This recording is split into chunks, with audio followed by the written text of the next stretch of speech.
जिंदगी इम्तिहान ले या न ले, ये आवाज दर्शकों और श्रोताओं का इम्तिहान ले रही थी। दोस्ती इम्तिहान लेती है। और साथ ही इम्तिहान हुआ था इस गाने को लिखने वाले आनंद बख्शी और धुन बनाने वाले संगीतकार लक्ष्मीकांत प्यारेलाल का।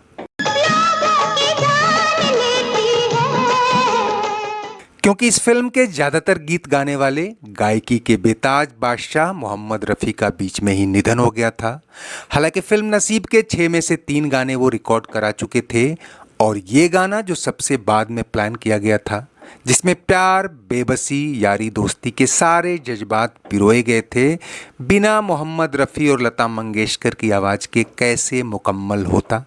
आशिकों की जान, आशिकों की जान। और जब ये गाना पर्दे पर आया तो ना देखने वालों को और ना ही सुनने वालों को लगा कि ये लता रफ़ी की आवाज़ नहीं है। हालांकि मुकेश साहब को गुजरे हुए 4-5 साल बीत चुके थे, फिर भी ये आवाज़ तो उन्हीं की लग रही थी।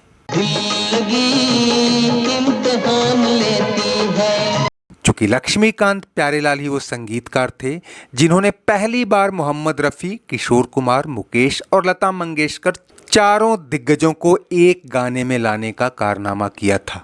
वो साल 77 में आई फिल्म अमर अकबर एंथनी का ये गाना था। ऐसे में ये गायक होते तो यहाँ भी ये संभव था। ये आवाज लता मंगेशकर की आवाज होने का भ्रम कोई पहली बार पैदा नहीं कर रही थी। बीते 3 दशकों में इस गायिका ने एक से बढ़कर एक हिट गाने दिए।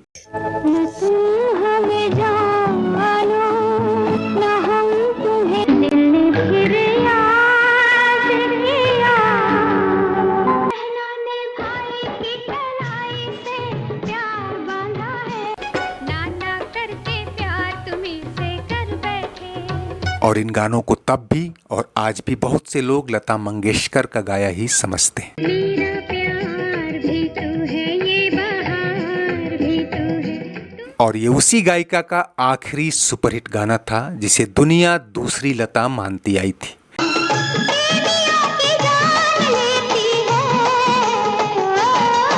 लेकिन ये तमगा उनके लिए वरदान भी था और अभिशाप भी।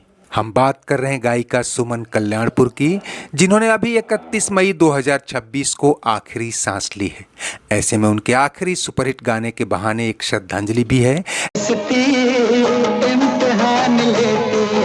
लेकिन बात उस गायक के बिना भी अधूरी है जिसने रफ़ी साहब की गैर मौजूदगी में उनकी जगह इसे गाया और इससे पहले और बाद में कई सुपरहिट गाने दर्ज करा गया था।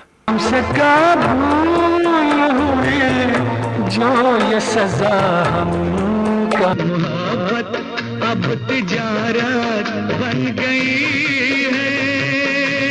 लेकिन आगे बढ़ने से पहले नए व्यूअर्स से एक गुजारिश कि एक बार सब्सक्राइब बटन दबाने के साथ ही घंटी बजाते चलें ताकि आगे आप देख सुन सकें हिंदी सिनेमा के इतिहास से छान कर लाए गए ऐसे ही रोचक और दिलचस्प किस्से।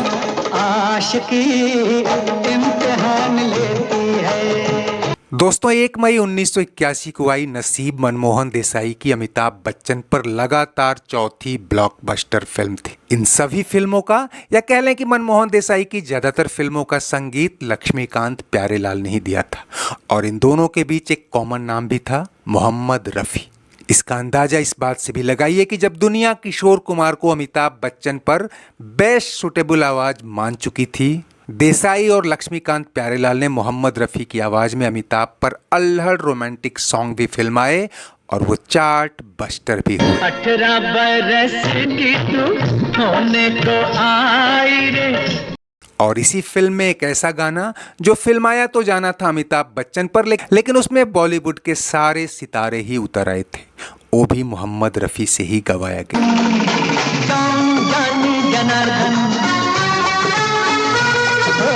और ये गाना भी कम हैरान करने वाला नहीं, क्योंकि इसमें तो मोहम्मद रफ़ी के साथ अमिताभ बच्चन को भी माइक थमा दिया गया था। यानी आप अपना गाना खुद गाओ, ऋषि कपूर वाला रफ़ी साहब गाएंगे। चल चल मेरे भाई तेरे हाथ जोड़ता हूँ तेरे। और यहाँ जो हुआ उसकी अलग ही दिलचस्प कहानी है, फिर कभी। बहरहाल हम आते हैं इस गाने पर जिसमें रीना रॉय के लिए लता मंगेशकर और अमिताभ बच्चन के लिए रफ़ी साहब को गाना था। लेकिन 31 जुलाई 1980 का दिन रफ़ी साहब गाते गुनगुनाते इस दुनिया से हम सबके बीच से रुखसत हो गए। और जब तक ये सॉन्ग सीक्वेंस तैयार हुआ, स्टूडियो में उनकी यादें भर रह गई थी। लक्ष्मीकांत प्यारेलाल और देसाई चाहते तो अमिताभ के लिए किशोर कुमार को ले सकते थे, लेकिन उन्हीं दिनों एक ऐसे ही पार्टी सॉन्ग सीक्वेंस में वो दोस्ताना फिल्म में अमिताभ पर फिल्माए गए रफ़ी साहब की आवाज़ का जादू देख चुके थे। मेरे दोस्त किस्सा ये क्या हो गया। ये गाना आज भी एक cult classic solo sad song के रूप में याद किया जाता है। ऐसे में फर्स्ट प्रायोरिटी तो रफ़ी साहब वाली वाइब लाने की रही। उन्होंने तय किया कि इसे अनवर से गवाएंगे। अनवर तब तक मोहम्मद रफ़ी से मिलती जुलती सबसे प्रतिभाशाली आवाज़ों में से एक बन चुके थे और डायरेक्टर उन्हें रफ़ी साहब की गैर मौजूदगी में भुनाने लगे थे। हमसे कब भूल हुई जो ये सजा हम जारा तब मोहब्बत बन गई है। रब ने बनाया तुझे मेरे लिए, मुझे। जब रफ़ी साहब का रिप्लेसमेंट मिल गया तो फिर लता जी को क्यों तकलीफ दें। उनके लिए तो पहले से ही दूसरी दिग्गज लता रंग जमाती आ रही थी। हालांकि 70 और 80 के बीच कुछ एक साल सुमन कल्याणपुर के लिए बड़े कठिन रहे। पहले तो 60 के दशक में जब लता मंगेशकर और मोहम्मद रफ़ी ने रॉयल्टी मसले पर मतभेद के चलते एक साथ गाना छोड़ दिया था, सुमन कल्याणपुर ने मोहम्मद रफ़ी संग इतने सुपरहिट गाने दे डाले कि कहते हैं कि सुमन के खौफ के चलते ही लता मंगेशकर को रफ़ी संग लौटना पड़ा कि ये तो मेरा करियर ही खा जाएगी।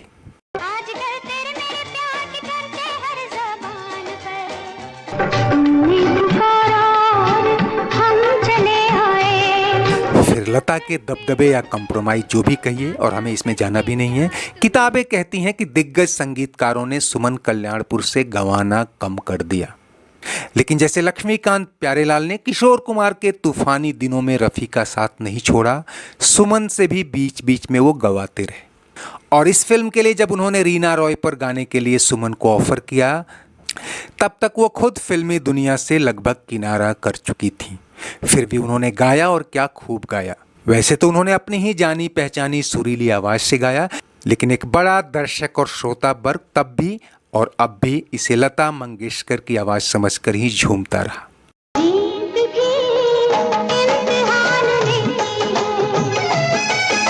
दोस्तों, ये सुमन कल्याणपुर का आखिरी सुपरहिट गाना कहा जा सकता है। हालांकि इसके बाद भी उन्होंने कई गाने गाए। यहाँ शत्रुघ्न सिन्हा के लिए जो गायक आजमाया गया वो स्टेज की दुनिया में मुकेश की आवाज़ बनकर उभरा और धीरे धीरे लोकप्रिय भी हो रहा था। नाम था कमलेश अवस्थी। तेरा साथ है तो मुझे क्या। कमलेश अवस्थी ने कई फिल्मों में गाए और उनकी आवाज़ मुकेश के साये में ही रही।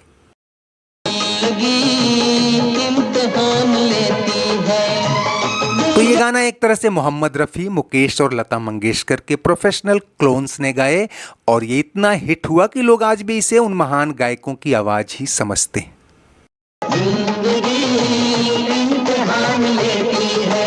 तो इस सुपरहिट कल्ट सॉन्ग की यादों और सुमन कल्याणपुर को श्रद्धांजलि के साथ आज बस इतना ही। चलते चलते वीडियो लाइक और शेयर तो करें ही, अगर चैनल सब्सक्राइब नहीं किया है तो वो भी करते चलें। कमेंट बॉक्स में आपकी हर राय का स्वागत है। शुक्रिया, नमस्ते, आभार।